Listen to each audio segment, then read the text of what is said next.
Bonaparte. Vocês se lembram que ele foi elevado ao poder ali no finalzinho da Revolução Francesa, na fase do Diretório, no último ano de revolta, depois de 10 anos de poder dos revoltosos dentro da França e todas aquelas situações que eles passaram.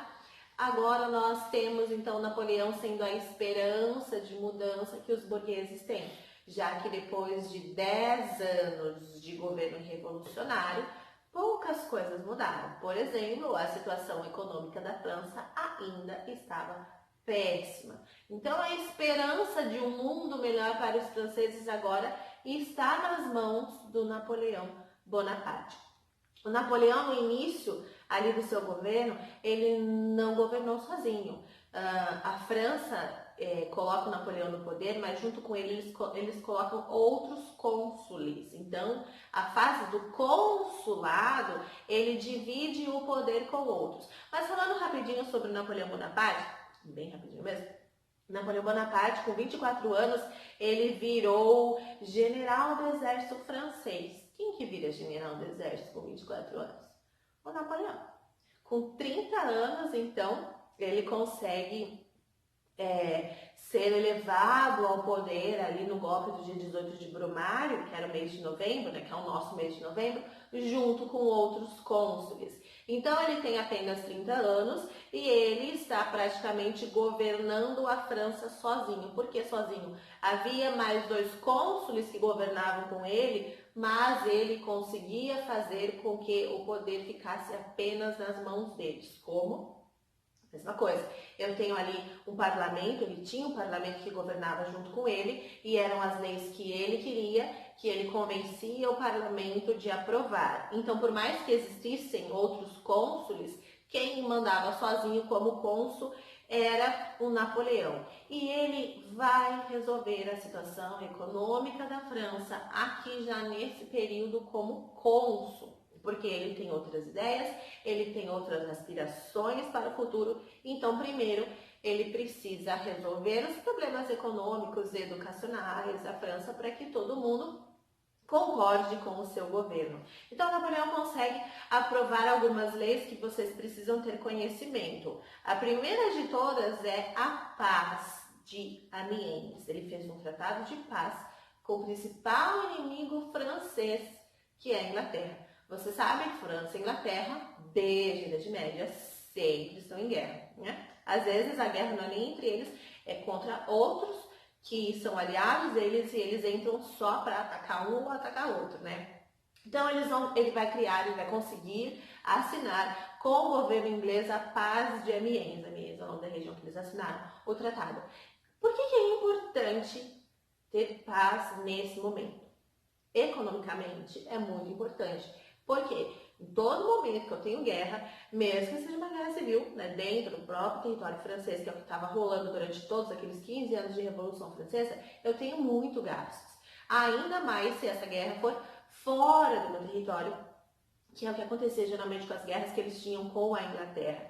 Então, eu instituir a paz aqui nesse momento é muito importante, porque eu não gasto dinheiro com guerra e, de repente, esse dinheiro eu posso colocar em algum outro lugar que era necessário no momento. Com a Igreja Católica, ele fez o seguinte: os revoltosos já tinham conseguido aprovar algumas leis antes para diminuir o poder da Igreja Católica. Aqui, o Napoleão dá continuidade a isso. Definitivamente, agora toda a Igreja Católica ela está submetida ao Estado, ao governo. Todos os membros do clero passam a ser funcionários do governo, tendo um salário fixo. E essa coisa aí de dízimos e ofertas não fica mais nas mãos do clero. As ofertas, principalmente agora, elas podem ser destinadas para o Estado. Então, não tem mais essa coisa do clero enriquecer ilicitamente, já que agora todos eles são funcionários do Estado. Então, é uma forma de pegar o dinheiro também da igreja e colocar em outros lugares e também de controlar o enriquecimento dos membros do clero. Na parte educacional, ele vai criar uma reforma educacional, instituindo, por exemplo, a escola primária pública para praticamente todas as classes sociais. Você vai se lembrar que os revoltosos queriam lá atrás durante a Revolução Francesa era dar mais oportunidade para os pobres, principalmente a classe social do sans-culotte. E o Napoleão vai pensar neles aqui nesse momento como um investimento, porque o Napoleão tinha a seguinte ideia: se eu invisto nesse momento em educação, daqui 20, 30 anos eu tenho uma sociedade completamente diferente, que pode ser inclusive uma sociedade muito boa, uma sociedade que transforma um país, de repente, num primeiro país a ser o mais importante, o mais rico de todos. No caso, o que ele queria era tentar ser uma Inglaterra ou, de repente, ser melhor do que a Inglaterra. As nossas escolas hoje, inclusive, o nosso tipo de educação foi todo baseado na escola francesa, só que aqui, né, a escola francesa de 1800 e pouquinho.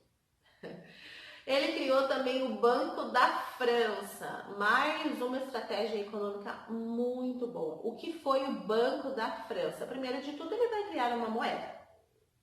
Nesse momento, dentro da França, dentro da Europa inteira, na verdade, né? Eles circulavam, usavam várias moedas para o comércio, e ele vai criar uma moeda oficial francesa, só da França, que é o franco. Para você ter uma ideia, o franco foi uma moeda tão boa, tão forte, tão importante, que conseguiu estabilizar a situação econômica na França, que ela só deixou de ser usada no ano de 2002. E ela só deixou de ser usada em 2002 porque a França entrou na zona do euro. Porque se não existisse na zona do euro, a França continuaria usando o franco. Para você ter uma ideia de como essa moeda foi boa. Outra coisa, por que a criação do Banco da França é importante? O Napoleão ele quer estimular a economia. Passava pela Revolução Industrial nesse momento e a França ainda não. Ele quer entrar na Revolução Industrial. Então, o Banco da França serve para conceder empréstimos para esses empreendedores que de repente que eles realmente vão acabar fazendo com que a França entre e faça parte da Revolução Industrial.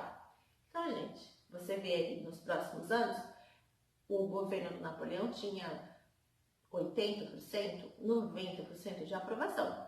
Todo mundo amou as reformas que o Napoleão fez. Reformas importantes, políticas, econômicas, sociais e educacionais. Agora é o momento que o Napoleão tem, então, de colocar em prática os planos que ele tem. Ele tinha uma porcentagem muito grande de aprovação e o que ele faz?